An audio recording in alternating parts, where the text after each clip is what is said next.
Hello everyone, so here I just kind of wanted to explain how it is that you need to set up your graph for the Starburst lab that we started the other day, and this will also hopefully help you as you set up graphs in the future as well.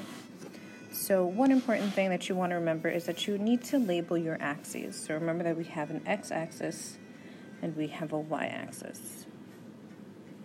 So let's talk about the x-axis first. So down here you'll see I labeled it as number of starbursts. And then you'll see that I have these numbers that run along the bottom of my grid. So what I've done here is my interval is 2. What that means is that for every 2 boxes, I write down a number that goes up by 2.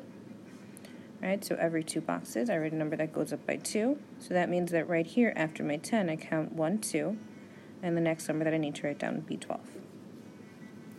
On my y-axis, this one has been labeled length, and I specify what is my unit of length. In this case, I use centimeters. And then here my interval is 4. So every 2 boxes, I go up by 4. So that means after my 16, my next number would need to be 20. Over here on the side, what you'll see is my data table. I made a smaller version that looks somewhat similar to the one that you guys have in your data table. Alright, so now what I'm going to do is I'm going to graph my points from my data table onto my graph. So I see 1 starburst and I see 2 centimeters. So I start off by going to the bottom, going over 1 box, and then going up 1 box. Because here this represents 1, and then over here this would represent 2, so that's 1, 2. Now I do my next point, 2 and 4. And my next point, 3 and 6. The next thing that I need to do is I need to draw myself a line of best fit. Now it just so happens that with the points that I have here, and just because of starbursts, we all know starbursts are of more or less equal size, that this line of best fit is going to connect all these points together. That isn't going to always be true for other line graphs. All your points won't necessarily come out perfectly, that they all do meet up in a straight line. But in this case, the line of best fit, which comes close to most of my points, is going to actually run through all of my points. So that red line is my line of best fit. Now, and if you guys remember, in step 6, I asked you guys to find out, to estimate what the length of 10 starbursts would be. To do that with a line graph is really not all that difficult.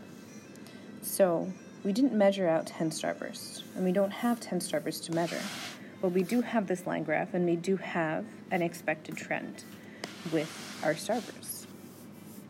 So what we can do is we go to where we have 10 starbursts on the x-axis, and we're going to draw a line that extends upwards until it touches my red line.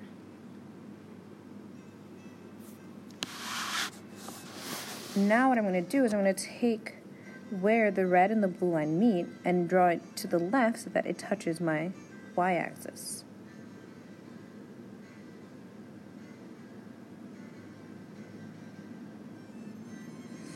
And right there where my blue line now touches my y-axis, now I know, or I can say that my expected length for 10 starbursts would be 20 centimeters. And that's exactly what I want you guys to do on your line graph. You're going to set it up so it looks similar to mine.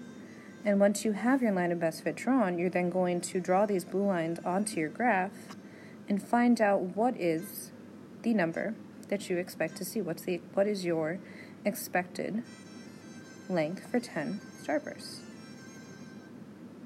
There you go.